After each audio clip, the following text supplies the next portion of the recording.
Today we're reviewing the HP OmniBook Ultra, and when I saw this thing, I was like, this is the HP Spectre, but with an AMD processor. Like, it looks pretty much identical, but after using it for a while, there's a lot of features that the Spectre has that this does not, and that's kind of disappointing because the Spectre to me is one of the nicer thin and light notebooks that you can buy today.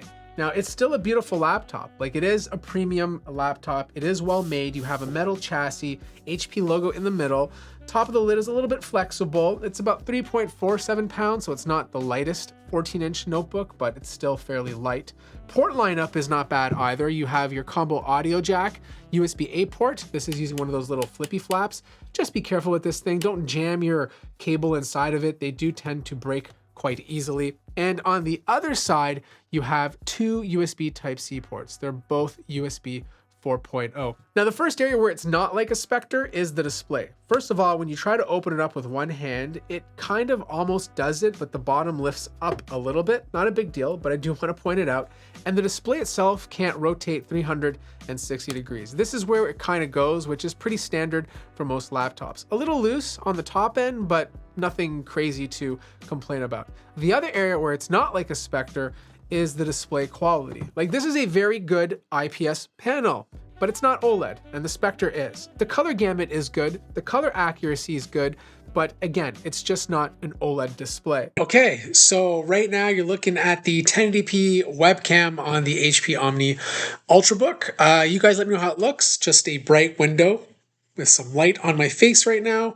And of course, you guys let me know how the microphones sound. But the keyboard is absolutely fantastic. It does have a shorter travel distance, but it feels nice and clicky. It did a good job of making this chiclet style of keyboard feel good to type on. I do like the different tones they're using. For the power button, for example, is a nice tone of blue, and then you have a matching color of blue just below the keyboard deck. The touchpad is also a good size. And again, this is one area where it's not like the Spectre. This is a glass touchpad, a very good touchpad, but if you've ever used a haptic touchpad, it's really hard to go back to anything else. The one area where I think they did nail, though, were the speakers. There's 4 of them inside of this, and they sound really good.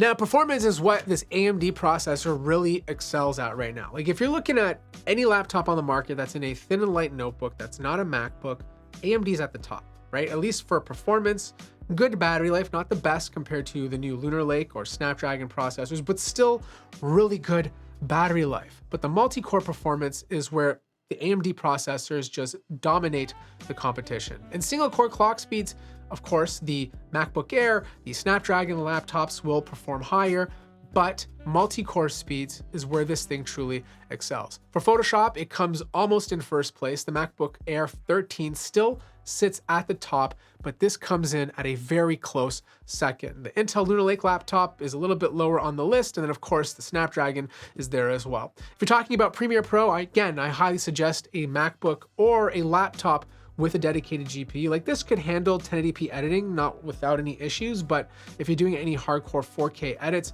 you're still better off with something a bit more beefy. Mozilla Firefox, or compiling code in general, also runs very well in this laptop. It came in second place compared to most laptops that I tested in a similar form factor. But the one area where these AMD laptops continue to do so well is with the integrated GPU. Now, it's almost as fast as the new Lunar Lake Intel Arc integrated GPUs, but the differences are very, very minor. Like, it benches a little bit lower, but in terms of actual performance in the games you're playing, it's pretty much almost identical, maybe like 8% faster for the Intel Lunar Lake version.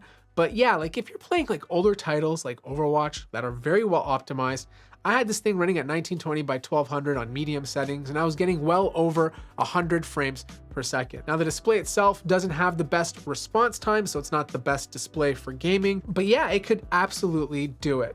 Even things like Cyberpunk 2077, like, if you leave it with FSR off, sure, you're not gonna get the best frames per second, but if you put FSR on, it's actually quite playable. Now, average core clock speeds are exactly where they should be, hovering around 3000 megahertz. If you're talking about the actual CPU temperatures, AMD CPUs run a little weird. The first few cores get pretty hot, like 80, 90 degrees Celsius, but then the rest of the cores run quite cool, which means when you average them out, they hover around 60 degrees Celsius.